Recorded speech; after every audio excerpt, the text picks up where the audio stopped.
राम का नाम सत्य है। इसका क्या मतलब है? इसका मतलब ये है, परमात्मा ने हमें जो शरीर दिया है, ये सबसे अनमोल शरीर है। इंसान का जन्म जो है सबसे अनमोल है। अगर परमात्मा चाहता हमें कीड़े मकोड़े कोई जानवर भी बना सकता था।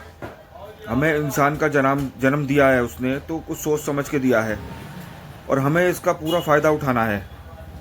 अगर हम पूरा फ़ायदा उठाएंगे तभी इस जन्म से हम मुक्ति को प्राप्त कर पाएंगे। अब मुक्ति प्राप्त करने का तरीका ये है, कई लोग भगवान से मांगते हैं। अब क्या मांगना है ये भी हमें नहीं पता। मंदिर जाते हैं, गुरुद्वारे जाते हैं, भगवान से पैसा मांगते हैं, धन दौलत मांगते हैं। लेकिन ये चीज़ क्या है? इस चीज़ से फिर हमें दोबारा जन्म लेना पड़ता है। इस चीज़ को निभाने के लिए हमें वो चीज़ मांगनी है जो भगवान के पास ही हमें लेके जाए। हमें मुक्ति का रास्ता अपनाना है। मुक्ति, ये कलयुग चल रहा है।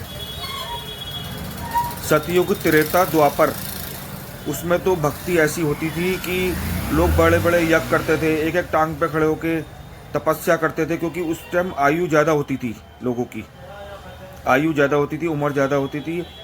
लोग तपस्या करते थे एक एक टांग में खड़ा होके। कई युगों युगों तक तपस्या लोगों ने करी है, बड़े बड़े महापुरुषों ने।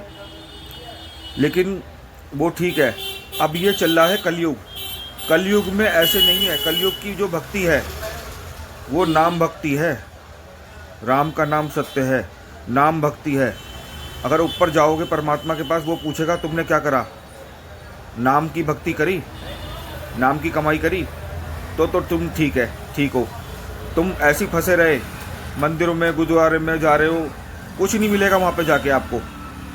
वहाँ पे सिर्फ आप अच्छे कर्म करोगे, अच्छे कर्म में आपकी गिनती होगी। वहाँ पे जाके मुक्ति नहीं मिलेगी, क्योंकि हमें चाहिए मुक्ति। मुक्ति से ये हासिल होगा, कल को हमें दोबारा इस जन्म में आना नहीं पड़ेगा। आप मंदिर मस्जिद में गुरुद्वारे में कहीं भी जाते हो, पूजा पाठ करते हो, भगवान से मांगते हो पैसा धन दौलत, तो उससे आपको क्या मिलेगा? उससे अगला जन्म आपका सुधर सकता है, लेकिन मुक्ति नहीं मिलेगी। मुक्ति के लिए आपको नाम भक्ति ही करनी पड़ेगी और हमें मुक्ति का रास्ता अपनाना है। क्योंकि मुक्ति से हमें ये फ़ायदा है, कल को हमें इस संसार में आना नहीं पड़ेगा। इस संसार में आओगे दुख ही दुख आपको झेलने पड़ेंगे। कभी दुख है, कभी सुख है। और इस दुनिया में जो है दो शक्ति काम करती है। इस दुनिया के अंदर एक काल है, एक दयाल है। जो काल की शक्ति है वो चाहती है कि तुम मंदिर मस्जिद गुरुद्वारे इसी में फंसे रहो, पूजा पाठ करते रहो, इससे आगे ना बढ़ो। वो यही चाहता है कि तुम आप बार बार इसी में फंसे रहो, बार बार जन्म लेते रहो, बार बार आते रहो, बार बार मरते रहो, आते रहो। और एक दयाल का रास्ता है। दयाल कहता है नाम भक्ति करो, सिमरन करो, भजन करो, नाम भक्ति करो, ध्यान लगाओ। इससे क्या है? इससे तुम्हें मुक्ति मिलेगी।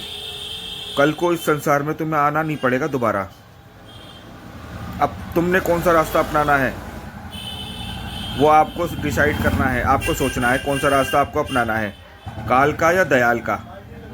अब आपको ढूंढना है कि वो दयाल कौन है, जो आपके ऊपर दया करके आपको नाम भक्ति दे और आप नाम का सिमरन करें और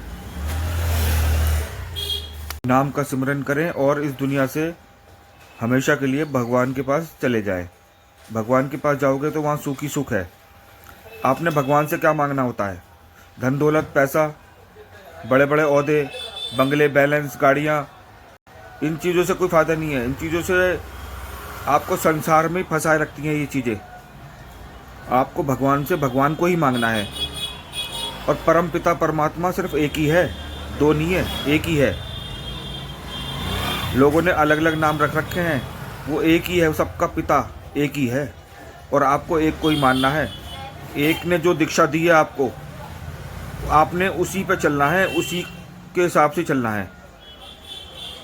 आप इधर उधर भटकोगे तो वो भी नाराज़ हो जाएगा। एक देखो, जब माँ, बच्चा जब रोता है, तड़पता है, माँ को याद करता है, तो माँ आती है, ठीक है। बच्चे का जब ध्यान दूसरी तरफ चला जाएगा तो माँ भी अपने काम में लग जाती है, माँ भी ध्यान नहीं देती।